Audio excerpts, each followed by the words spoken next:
All right, let's take a look at another vertical angle example.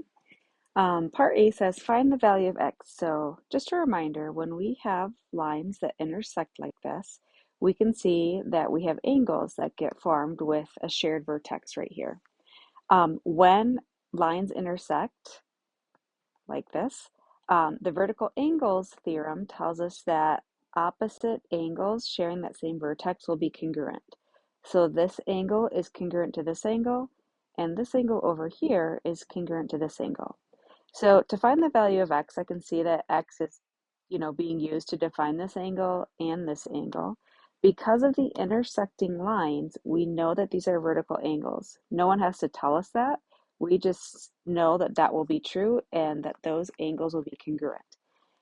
When we know that we have a congruency in geometry in a figure like this, that's our equation. We can set those equal to each other. So we know that 7x minus 5 is going to equal 6x plus 14. And then we just solve for x. First, we want to notice we have x's on both sides of the equation. So I'm going to subtract 6x to get those to the same side.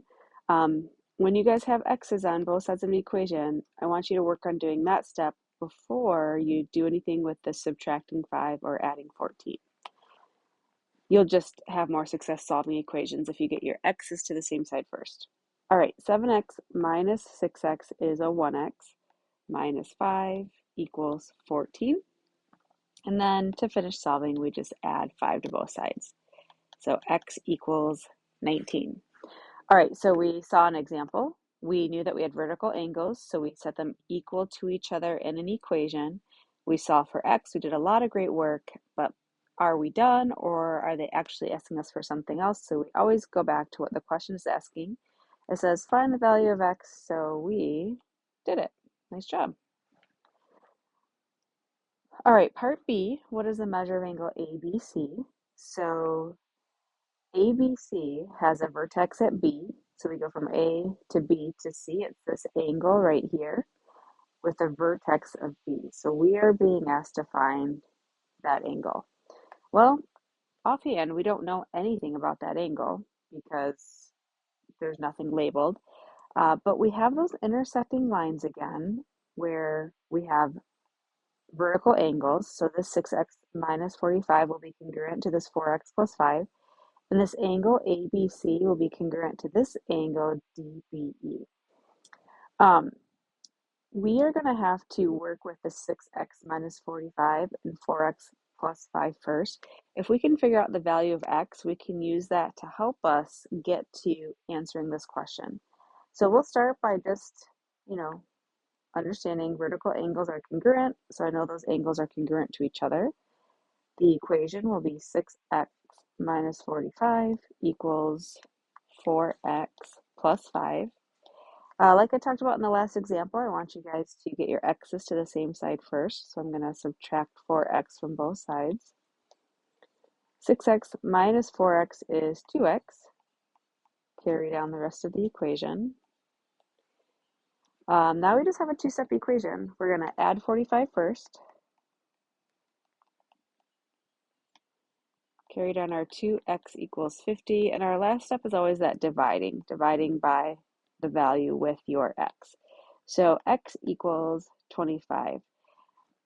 So like the last example, we had a grade, oops, not to erase that. We had an equation.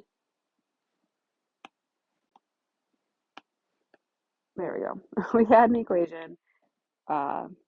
We solved for x. Seems like we've done a lot of great work, but we're not actually answering the question yet. We need to know the measure of angle ABC. In the beginning, I pointed out we don't know much about angle ABC, but if you guys see this line right here, this DC line, angle ABC and this angle right next to it, that's what we call a linear pair. These two angles that are side by side formed and kind of part of this straight line right here, these two angles will be supplementary to each other. When angles are supplementary, they add up to 180 degrees. So for example, if this angle right here is 150, then I know that this one must be 30 because 150 plus 30 is 180. So if we can figure out this angle, that's going to lead us right to that angle. So because we know our value of x, let's go ahead and plug it in. We have 6 times 25 minus 45. I'm just plugging in to this angle right here. 6 times 25 is 150, minus 45 is 105. So we just found out or figured out that this angle right here is 105 degrees. This angle, ABD and ABC, should add up to 180 degrees. So all we have to do is take our 180, subtract the angle we know, 105, and we're left with a 75-degree angle for angle ABC.